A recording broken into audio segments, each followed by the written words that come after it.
అస్సలాముఅలైకుం. నేను మీ సయ్యద్ ఫాజిల్, ఆంధ్రప్రదేశ్ నెల్లూరు జిల్లా social democratic party of India SDPI జిల్లా సెక్రటరీ మాట్లాడుతున్నాను. సోదరులారా, ఒక ముఖ్యమైన ముఖ్యమైన ఒక సందేశాన్ని అందజేయాలని చెప్పి ముందుకు రావడం జరిగింది. మీరందరూ కూడా దీన్ని గమనిస్తూ ఎక్కువగా షేర్ చేస్తూ మరియు లైక్ చేస్తూ సబ్స్క్రైబ్ చేయాల్సిందిగా కోరుకుంటున్నాను.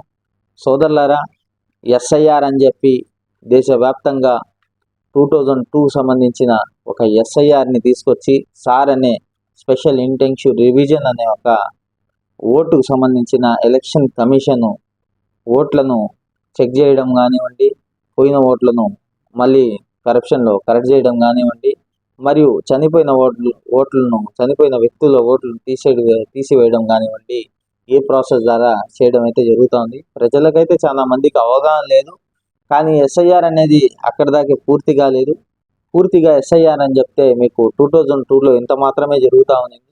కొత్త ఓట్లు పుట్టించడం కానివ్వండి, మరియు చనిపోయిన ఓట్లు తొలగించడం కానివ్వండి, అలాగే ఏదైనా రిమార్కులు ఉంటే ఫామ్ 7, ఫామ్ 8 పెట్టి, లేదంటే ఫామ్ 6తో మొదలుపెట్టి ఓట్లు కరెక్ట్ చేసి ప్రజలకు అందించడం కానివ్వండి, ఎక్కువ శాతంగా అవగాహన ఇచ్చి ఈ ఎస్ఐఆర్లో ఏ మతాలు, ఏ కులాలు, ఎంతమంది జనాభా టోటల్ భారతదేశంలో ఇండియాలో ఉన్నారు అని చెప్పి చెక్ చేయడం జరిగింది 2002లో. మరియు చాలామంది ప్రాసెస్లో ఓట్లు కలిగిన వారు ఉన్నారు, చాలామందికి ఓట్లు కూడా పోవడం జరిగింది.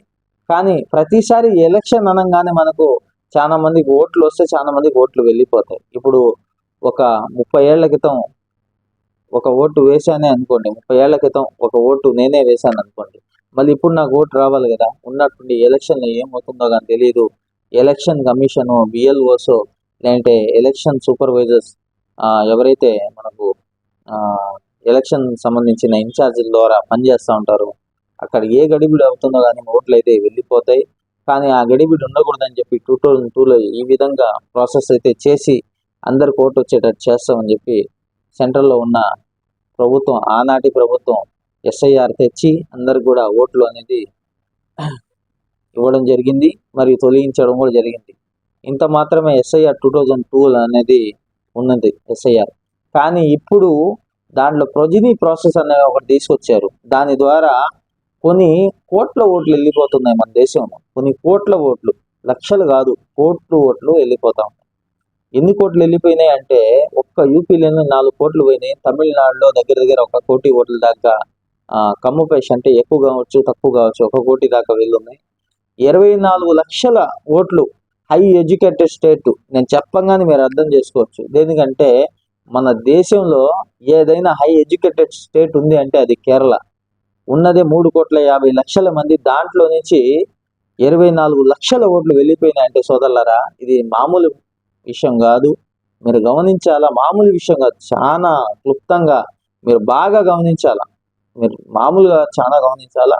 24 లక్షల ఓట్లు వెళ్ళిపోయినాయి కేరళలో. అంత ఎడ్యుకేటెడ్ స్టేట్. వాళ్ళ Aadhaar card, ration card, pan card, voter card, any card వాళ్ళ అన్నీ కూడా డేట్ ఆఫ్ బర్త్ కానివ్వండి, మంత్ కానివ్వండి, ఇయర్ కానివ్వండి, అన్నీ కరెక్ట్ పెట్టుకుంటారు. వాళ్ళకి ఎస్ఐఆర్లో 24 లక్షల ఓట్లు వెళ్ళిపోయినాయి. రేపు మార్చి అనగా ఇప్పుడు జరుగుతున్న మార్చి కాకుండా మరియు ఏప్రిల్లో ఎస్ఐఆర్ రాబోతుందని చెప్పి ఎలక్షన్ కమిషన్ ద్వారా తెలియజేయడం జరిగింది. కానీ సోదరులారా, ఎప్పుడు మార్చిలో వస్తుందో ఏప్రిల్లో వస్తుందో కన్ఫామ్ అనేది ఏం లేదు. అక్కడ ఎస్ఐఆర్ పూర్తయింది నార్త్ ఇండియాలో, మరికొన్ని సౌత్ స్టేట్స్లో పూర్తిగానే అయిపోతే టక్కంటూ ఎస్ఐఆర్ వచ్చేస్తుంది. అప్పుడు మన ఆధార్ కార్డులో, రేషన్ కార్డులో, పాన్ కార్డులో, ఓటర్ కార్డులో రిమార్కులు ఉండి ఎస్ఐఆర్లో ఓట్లు కానీ పోతే మీరు అభిమానించే నాయకులు, మీరు కోరుకునే నాయకులు కూడా మీకు ఓటు ఇప్పించలేరు. ఓటు అనేది మన దేశ పౌర హక్కు. అందుకని మనం ఓటు కోల్పోకూడదు. మన ఓటు పోవంగానే మనం ఫస్ట్ పోయి ఓటు కోసం పోరాడతాం, కానీ ఈసారి ఆ ఓటుకి పోరాడినా కానీ లాభం ఉండదు.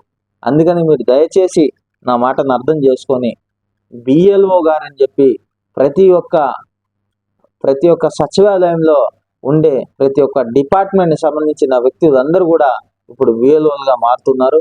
ప్లస్ మహిళా మండలికి సంబంధించిన ప్రభుత్వ ఉద్యోగులు కూడా బిఎల్ఓలుగా ఉంటారు.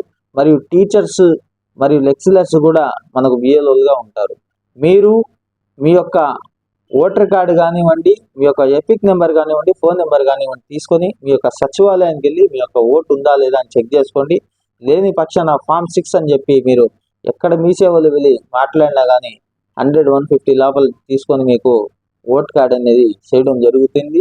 ఒకవేళ ఓటు ఉండి కూడా దాంట్లో ఏదైనా లోపాలు ఉంటే ఫామ్ 7 అని చెప్పి అప్లై చేసుకొని దాంట్లో యొక్క లోపాలు మార్చుకోవాల్సిందిగా లోపాలు చేసుకోవాల్సిందిగా కోరుకుంటా ఉన్నాను. దేనికంటే మీ యొక్క లోపాలే ఇప్పుడు ఎస్ఐఆర్లో ఓటు వెళ్ళిపోయేదానికి కారణం ఉంటుంది. మీ యొక్క Aadhaar card, ration card, pan కార్డులో ఒక డేట్ ఆఫ్ బర్త్, ఒక మంత్, ఒక డేట్ అనేది ఉంటుంది. అదే కానీ ఓటర్ కార్డులో మారి కానీ ఉంటే మీ ఓటు అనేది వెళ్ళిపోతుంది. ఒకటి. రెండోది వచ్చేసి ఈ ప్రొజినీ ప్రాసెస్లో ముఖ్యంగా 2002లో లేని ప్రొజినీ ప్రాసెస్ ఏంటంటే ఫ్యామిలీ ప్రొజినీ అని చెప్పి. దీంట్లో ఏమవుతుందంటే మీ నాన్నగారుకు 2002లో ఓటు ఉండాలి. ఒకవేళ ఉండుంటే వారికి ఇప్పుడు మనం మ్యాప్ చేసుకోవాలన్నమాట. ఆ నాన్నగారి ఓట్లో మనం వెళ్ళి మ్యాప్ అవ్వాలి. ఇప్పుడు 40 years దాటిన వాళ్లకు ప్రొజినీ అనేది ఓన్గా వస్తుంది. ఇప్పుడు నాకు 40 ఉన్నాయనుకోండి, నా కొడుకు ఒక 22, 18 అదే 22 ఒక 20 ఉందనుకోండి, నా కొడుకు అనేది ఓటు వస్తుంది. అతన్ని నా దాంట్లో యాడ్ చేసుకోగలుగుతాను అనమాట. మన నాన్నగారు ఎవరు అని చెప్పి మనం ఆ ప్రొజినీ ప్రాసెస్లో చెక్ చేయడం జరుగుతుంది. అదంతా బిఎల్ఓ ప్రాసెస్. బయట ఏ నెట్ సెంటర్లో కూడా జరిగేది కాదు. కానీ దీన్ని అవగాహన ఇవ్వాల్సిన ఎలక్షన్ కమిషన్ నేను చాలాసార్లు అయితే రిక్వెస్ట్ చేశాను. ఆ రిక్వెస్ట్ ద్వారా ఆ ఎలక్షన్ కమిషన్ ఎక్కడ కూడా పబ్లిసిటీ అయితే ఇవ్వడం జరగలేదు. కానీ ఎక్కువ శాతంగా ఓటు పోయిన తర్వాత బాధపడే ఆ యొక్క నా సహోదరులకు నేను ముందుగా తెలియజేస్తా ఉన్నాను. మీరందరూ కూడా ఈ యొక్క ప్రొజినీ ప్రాసెస్ని అర్థం చేసుకొని ఎంత తొందరగా అయితే అంత తొందరగా మీ యొక్క ఓటర్ కార్డు లాంటి మీ ఫోన్ నెంబర్ ద్వారా లింక్ అయిన ఫోన్ నెంబర్ ద్వారా ఓటుకి వెళ్ళి మీ యొక్క సచివాలయంలో విఆర్ఓ గారు కానివ్వండి, మరియు అక్కడ ఉన్న స్టాఫ్ను కానీ మాట్లాడితే వాళ్ళు ఎవరో ఒకరు మీ యొక్క ఓట్ చెక్ చేసిన తర్వాత మీ యొక్క బిఎల్ఓ నెంబరు, పార్ట్ నెంబరు, మీ యొక్క బూత్ నెంబర్ అనేది ఇవ్వడం జరుగుతుంది. వారితో మాట్లాడి మీరు ఆ ప్రొజినీ చేసుకోవాల్సిందిగా కోరుతున్నాను. మరీ ముఖ్యంగా మీ డాక్యుమెంట్స్ అన్నీ కూడా కరెక్ట్గా ఉండాలి. ఢిల్లీలో ఒక వ్యక్తి 100కు పైగా డాక్యుమెంట్స్, అనగా వారు 1960లో ఎక్కడ పుట్టారు, 1980లో ఎక్కడ పెరిగారు, 2002లో ఓటు వేశారా లేదా అని చెప్పి కొన్ని ప్రభుత్వాలు ఇంత నీచంగా ఉంటాయంటే మనిషిని ఇంత ఇబ్బంది చేస్తాయి. ఇక్కడ భారత రాజ్యాంగం పట్ల దొరికే ఓట్లతోనే నాయకులందరూ కూడా గెలుస్తారు. కానీ దాన్ని ఎలా వ్యతిరేకిస్తారంటే మీకు కొన్ని స్టేట్స్ చూస్తే అర్థమైపోద్ది. ఎస్ఐఆర్ వచ్చిన తర్వాత కొన్ని స్టేట్లలో లక్షల ఓట్లు వెళ్ళిపోయినాయి, కోట్ల ఓట్లు వెళ్ళిపోయినాయి. మరియు చాలా మంది బిఎల్ఓస్ కూడా సూసైడ్ చేయడం జరిగింది. దేనివల్ల అంటే వాళ్ళ మీద ప్రెజర్ అనేది వచ్చేస్తుంది అనమాట. చాలా మంది కూడా కోల్కతాలో అరెస్ట్ చేయడం కూడా జరిగింది. మీ ఓటు లేదు, మీరు ఎక్కడోళ్ళు అని చెప్పి. ఇవన్నీ కూడా చాలా ప్రాబ్లమ్స్ అనేవి రాబోతున్నాయి. ఇవన్నీ కూడా ఆంధ్రప్రదేశ్లో నా తెలుగు సహోదరులకు కానీ, నా క్రిస్టియన్ సహోదరులకు కానీ, నా ముస్లిం సహోదరులకి ఇబ్బంది కలగకూడదని చెప్పి నేను ముఖ్యంగా ఈ వీడియో చేయడం జరుగుతూ ఉంది. దీన్ని ఎక్కువగా షేర్ చేయండి, లైక్ చేయండి, సబ్స్క్రైబర్ చేయండి. దేనికంటే అందరికి అవగాహన రావాలి, అందరూ కూడా తెలుసుకోవాలి.